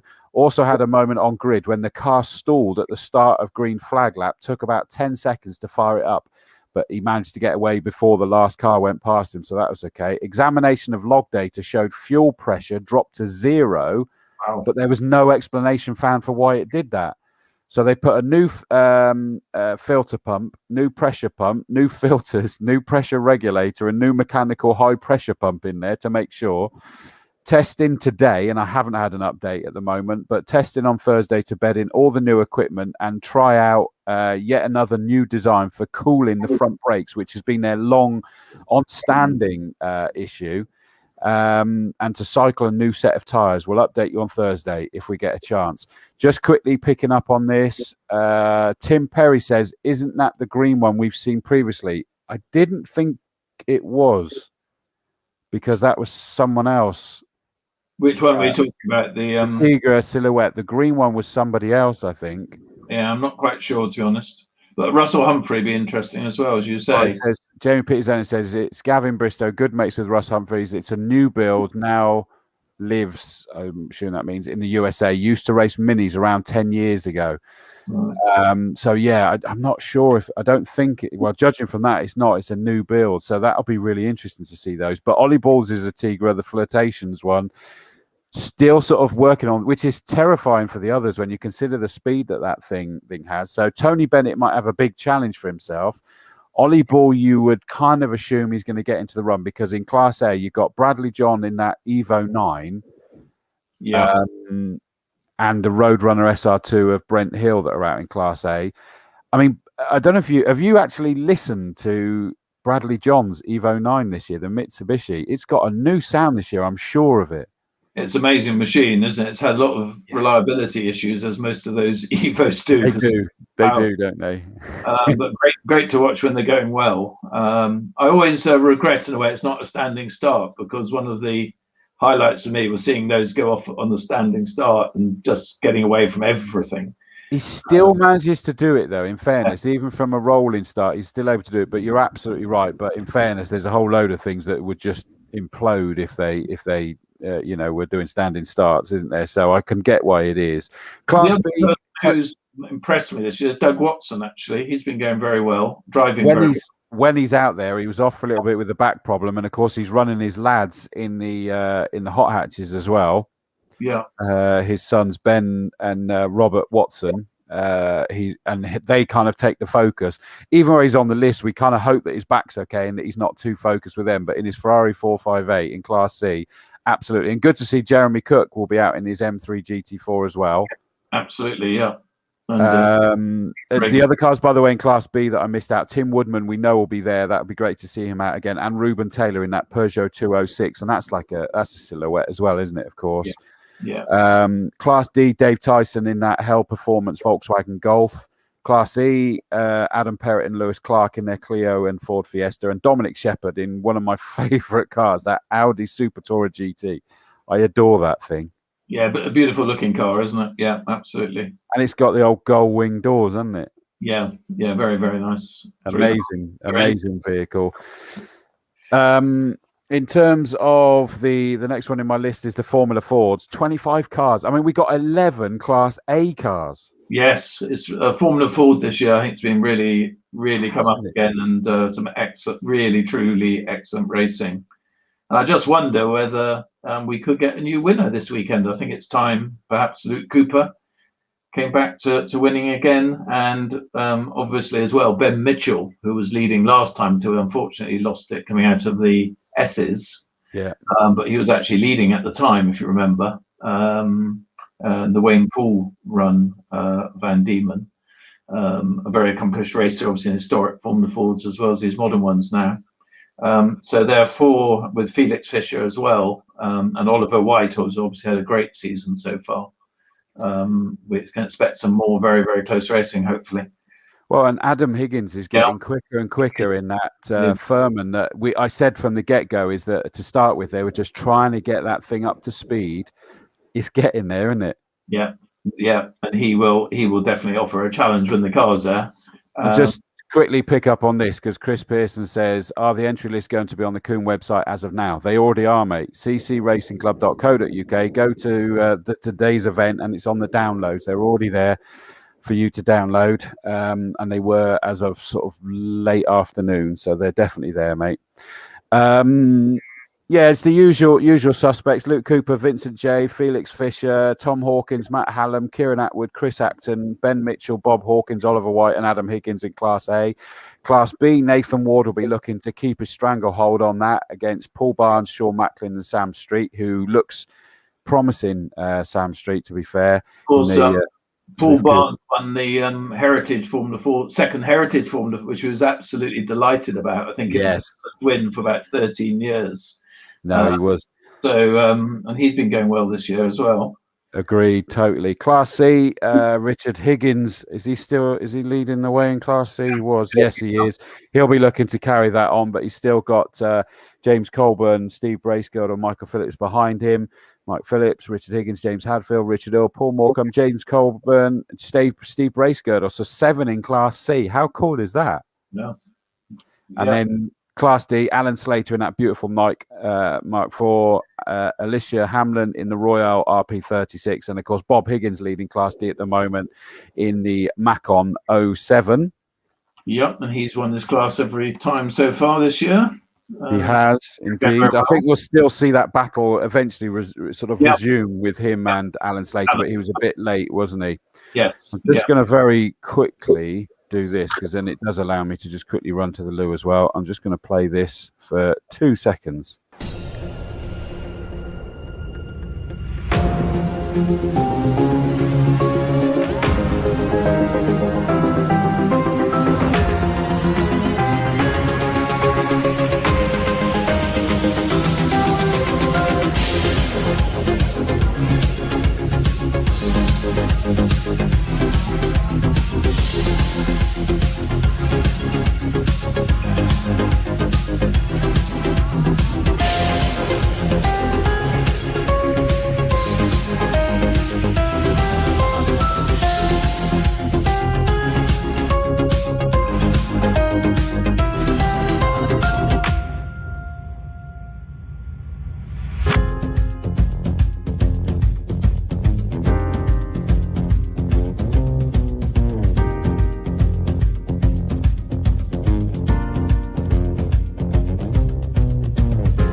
Good that we can take ad breaks, isn't it, eh? You know. Onto the Saloon Car Championship. I mean, I know that Mike's put in, it looks a bit sparse. It does by Saloon Car Championship standards, but it's still going to be absolutely incredible. And the championship fight is well and truly alive. Alex Caie leading Class A at the moment, but he's what does he sit? Third on 37. He's third overall because James Keepin's leading Class C with 44 points. So that gives him the overall lead. And 43 points for Mike Good, just 1 point back leading Class D. And then Alex Caie on 37. Now, James Keepin, he's not out. I'm pretty certain he's off at Snetterton, I think, doing the C1s. but Mike Good is out, so he's going to be looking to capitalise on that. But he's still got Anthony Weeks in particular, as well as Nick Mizzen to try and keep him honest. It's going to be intriguing still, isn't it? I mean, if you want to take us through the entry list for that, Clive. Yeah, sure. Class A, I think, will be very competitive. We've got Adam Preble and Gary Preble. Adam, obviously, in the Astra, and Gary Preble in his Leon Cupra. And Kevin Bird, who's going very well, second in the class championship at the moment in his Nissan. And Alex Kite, who, of course, was racing in the TCR very well the other week. A shame he had his little incident in the first race, but came back very well in the second one. And he was out in TCR again at Brands Hatch. Oh, was it? 2 weeks ago, I think it was now, but in a different car. It was in the green Astra TCR, which was quite a handful by all accounts, but it was great to see that he and Grant Motorsport were out there doing all of that again. So, you know, it's really good. And I spoke to Kevin Bird when we were at Snet last weekend, and I said, what happened? Because his Nissan 200 went up for sale at the beginning of the year. And he went, yeah, he said, I was going to sell it. And then he suddenly decided, actually, do you know what? I don't want to. And I want to race it in the saloons. And I went, correct answer. Brilliant. Yeah. Yeah, he always goes really well. So they're the four in Class A. So four very competitive drivers and cars there. Class B, we got Alexander Baldwin in his Honda Civic, which is racing for Charity 2021. And at the moment, he's the only starter. We're missing Simon Thornton Norris and Neil Greenland, who are the class leaders at the moment. Yeah, I meant to, if I'd have clocked it, I'd have had a look to see if there's, I can't remember if it's Time Attack or one of those things that they might be off doing that. I'm not sure. Interestingly, Tony Cooper said that James Keeping is racing at Combe this weekend, but he's not on the entry list. Maybe he's a late runner. You would have thought he would want to try and win the championship, wouldn't you? Being Absolutely. The leader. Yeah. So hopefully he might still be there. Often we do get late entries, of course. Class C, we've got Mark Sutton, last year's champion, of course, in the MGZR. He's currently second in class. Jake Alden in the Citroen Saxo JLA. They're hoping that they've sorted out the issues with that car now as well. Right. And then we've got Ben Hindle, who's on 32 points and is leading the class, of course, in his Corsa, having a very good class. Second in class. Second. Sorry, who's of course James Keeping.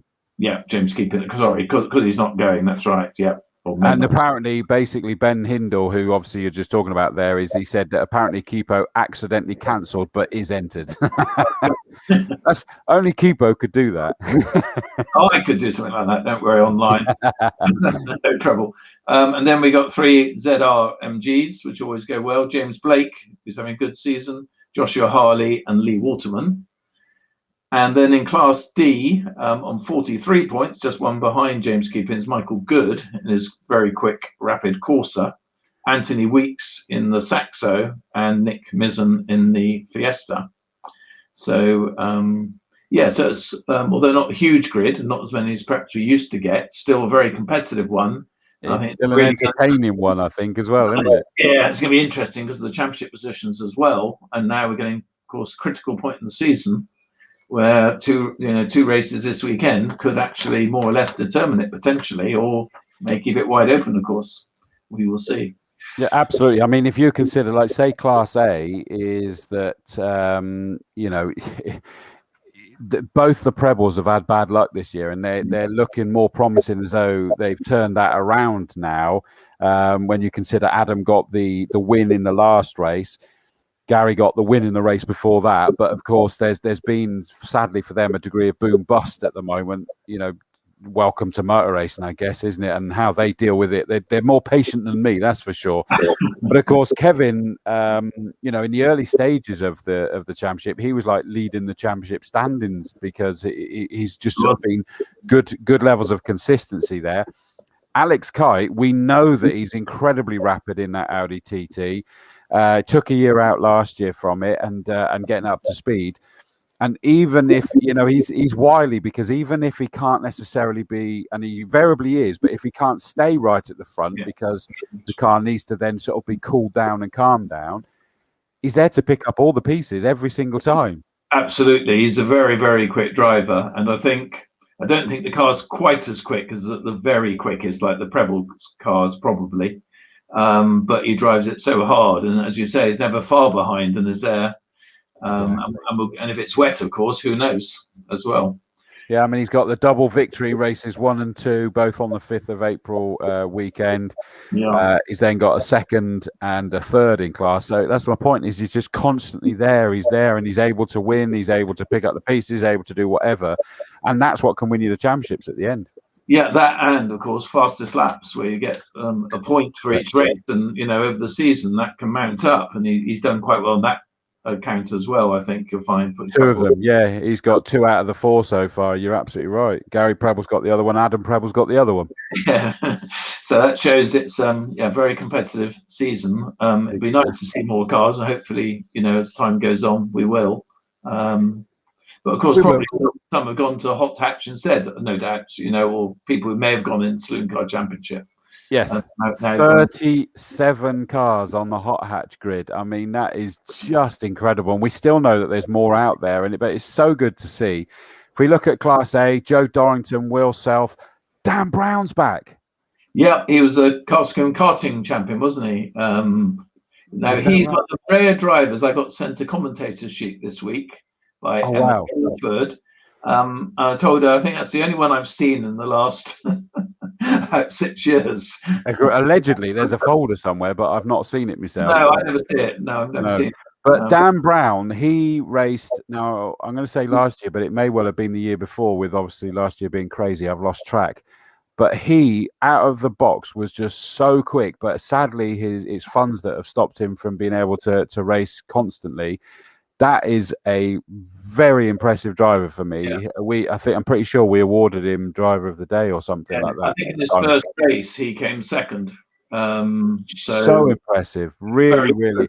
And I hadn't actually clocked until this point. I'd gone through this list, but there's so many on this list. I'd missed this, that Dan Brown's back. So apologies that I got excited live on air there. But Chris Pearson says, is Dan Brown that crazy quick Civic? Yeah, absolutely, he's in a Civic, but that doesn't narrow it down, really, Chris, does it, to be fair? But he is. Tim Adams and Chris Southcott are back after their contretemps at Quarry Corner.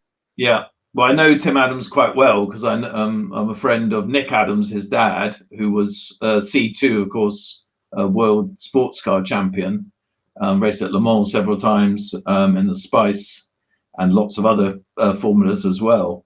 And Tim's proving he hasn't got a lot of experience, really. He did race in America, actually, for a while, just for a year. Yeah. But he's a really nice young lad and has been going exceptionally well this year. Really putting pressure on for sort of leading. Well, he won a race, didn't he? But him and Southcott came to blows up at Quarry, didn't they? I got the impression it may have been his fault. I don't know, but that seemed to be the rumor anyway. Yeah, I saw the pictures and it looked like. I mean, it was a racing one, which I think it eventually went down as anyway, kind of. But it was a racing incident. But but it was probably Tim just went a bit hot, but I think there was Southcott was sold that we couldn't tell whether you moved. I don't know, all of that. Listen, that's racing. That's what we love. But my point being, the reason why I'm bringing it up, us commentators get to stir up the pot, don't we? So we get to see that race going again. Craig Tompkinson back in his Vauxhall Nova. So chuffed to see that. I really am, because I love that car. It's really good. Yeah. And then hopefully he's going to be back for the rest of the season with a bit of luck. So that'll be good. Caie Barker as well out in his Ford Fiesta. So great to see Caie out there as well. Class B, we know how ridiculously quick Sean Govard is in that Peugeot 106. Yeah. Josh Harley. I'm trying to work out if that's a name new to me, but we saw him in he's racing out in the saloons as well. Ross Parker, great to see Slip and Grip Automotive boss Ross Parker's back out, because there's been issues with that car that's put him out since the beginning of the year. And at one point he was having to sell the car due to family circumstances. But fingers crossed that means that we're going to see the old boy back out there permanently, which would be good. The Puma of Mark Rogers, love that. I was chatting to him, is that he's been involved in a couple of little moments that he kind of went, I kind of got a bit carried away. ex-oval racer, but a great character. Honestly, I love speaking to him. He really is a wonderful character and a great addition to the. And it goes well, that Puma, actually, doesn't it? It does go well. Absolutely. It stands out as well, doesn't it? Nicely with the colours, a bright orange. Julian Ellison out in his Ford Fiesta in Class C. Paul and Lewis Bird. Paul the dad, Lewis the son. Great to see those two out there racing. Both run by Grant Motorsport as well, looked after by Grant Motorsport. Dean Clayton in his Mini Cooper, Sean Deacon in the yellow Peugeot 106. I think I saw pictures that's had some work on it recently as well. Yeah. Adam Wilkes in a Peugeot 106 GTI as well, car 143. That's new on me. Alex Bewley and Amelia Vincent both in Class D in their Wiltshire College and University Centre Honda Civics. Yeah. Brilliant to see Amelia's first year of racing from memory as well on that one, and she's loving that going well. Class E, obviously the minis. We've got Dave Spiller, the ridiculously quick Grant Motorsport mini and driver. Owen Hillman, Pro Alloys Melksham. Was he this guy who had the first race? We almost gave him driver of the day, but he had a yellow flag. Got a penalty. Yeah, he did. He was absolutely amazing. From memory, that's son-in-law of Neil Greenland or something like that. Yes, I think you're right. Or stepson possibly. I can't remember. Something to that effect. Really impressive. Tim Daffin in the Benchmark Software Run Mini Cooper. James Camphor, Darren Duffield. He's been going wonderfully quick this year. Great to see. Ryan Cook, Gary Franks. Class F, Mike Wyatt in the iTech Racing Honda Civic. Julian Fisher in the Fiesta. James Dyer Buffton. Great to see him back in his Honda Civic Type R. Ben Watson and Robert Watson, the brothers in the pair of Renault Clios. You'll hate that because they look identical, both white. Jamie Bigwood, good to see him out there, and it looks like they've done some serious work on that Clio. Tom Hall in a Clio as well. Mark Wyatt out in his Vauxhall Astra. John Barnard out in his Clio. Bradley Thurston and Steve Corner also both out in their Clios. 37 cars. Should be excellent. Absolutely brilliant. I mean, that is just an absolute belter. I think that kind of previews the weekend well enough. We have no idea. Chris Pearson's asked, is Jordan Curnow out? Doesn't look like he's on the list at the moment. Not on the list, no, which is a shame because he was right up the front as well and winning races and very quick driver. Perhaps just to let everyone know, Chris, that Saturday the 3rd, there's a free practice session for all the Equipe cars at 8:30. And then qualifying from 9 o'clock up until 1 o'clock. There's then a lunch break between 1 and 1:45. And on Saturday, there are 8 races. The GT and Formula Ford, 2 races each from our championships. Then we've got the Classic Touring Car 93 and 03 class, Equipe GTS, the great Boss Thunder race as well. And a Keep Libra. So they're the races on Saturday. Sunday, there's just 3 qualifying sessions, again starting at 8:30 for the hot hatch, the sports racing double header race that were later on that day, and the saloon cars. And then the first race is quite early, so if any of you are spectators coming along, the first race actually starts at 5 to 10, so much earlier than usual. But we got a staggering 14 races on Sunday. So the Equipe GTS starts it off. Then we got 6683 Classic Touring Cars, Hot Hatch, the Jaguar race, Saloon Car Championship, Equipe Libra, lunch, then sports racing, Classic Touring Cars 9303, Hot Hatch again, Boss Thunder, their second race, the second Saloon Car race. Then 6683 Classic Touring Car race, second Jag race, and then the second sports racing race, which concludes at 6 o'clock if it all runs to time. So I think the officials, marshals, everyone are going to have a very busy day, and it'll be a very good feat if we manage to get all that done by 6 o'clock. Yeah, exactly. And as Jed says, woohoo, 14 races, Orange Army will be busy. You will, and thank you in advance for that. I know you did that, Clive, in your message as well. It's going to be absolutely incredible. You can still turn up on the day and pay to get in. I think it'll be the normal thing. There'll be the barcode thing for you or the QR code, sorry, to sort of take a photo and just register that you're there. If you're not able to do that with an app, try and get an app before you go so that you can log that. But if you can't do that, then you need to give your details to them. It is important. We're still not out of the woods yet. We need to do that. We're getting so close. We're getting closer. We're getting closer. We've all got opinions, I know, and sadly we're all of the same opinion, but we can't do anything about it. So it is what it is. We're getting close. Enjoy it. Keep yourself safe. Keep yourself spread, other than your bubble, 2 meters apart, and sterilize your hands when you go in. When you go indoors to like the loos, put the masks on, all that kind of stuff. No entry to the paddock, I'm afraid, at the minute, but you will be able to wander around the circuit. I would imagine it'll be the same thing, though, that you can't wander sort of across the front of the paddock, because that will be for the paddock to be able to come out and watch. So that'll be that one. But enjoy it, guys, and have a wonderful time. No, just to pick up on the. Jed says, what no, Dawesy? Not at all. I'm afraid I'm away this one. I'm missing this one. I'm off at Brands Hatch. Going to miss you at the weekend, Dawesy, but Clive will keep us entertained in place of you. Dilly. Thank you, Tim. You will, won't you, mate? You'll keep him well. I'll do my very best. I'll do my very best. You know you will. And Ian Salmon over on the other side as well. It's going to be a fabulous weekend. I look forward to hearing all about it. Thank you so much for joining us, everybody. It's been an absolute blast. Thank you for your comments. It does make a difference for all of this. So from us, Clive, you're going to have a good one on the weekend by the sounds of it, mate. Yep, really looking forward to it. Thanks everyone for tuning in tonight, and hope to see some of you in the paddock on Saturday and Sunday. Absolutely. Not obviously only the competitors, not the spectators yet, but we're getting closer to that, and I look forward to it. But from us, thank you very much. Have a good evening and have a fabulous weekend at Castle Combe. Becoming a racing driver has never been easier with Castle Combe Circuit. Book your ARDS novice drivers training course at the Wiltshire venue today. The easiest and quickest way into competitive on-track action.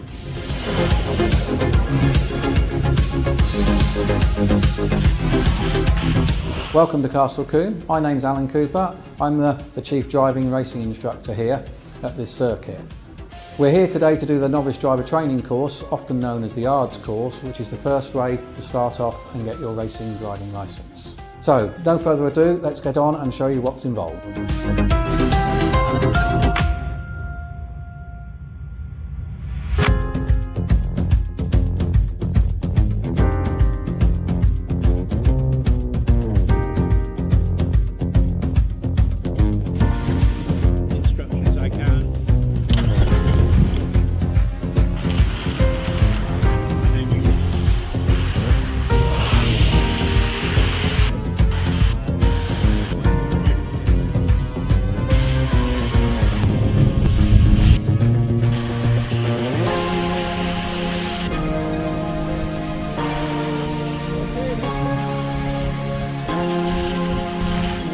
So you've seen the format. Everyone here today passed their tests and now have their racing licence. Who knows? The next time I see them could be as I commentate on them in front of the usual packed house of racing fans here at Castle Combe Circuit. All you need to do to be next is to visit castlecombecircuit.co.uk and select Become a Racing Driver under the Racing tab. Becoming a racing driver is easier than you think with Castle Combe Circuit and Motorsport UK.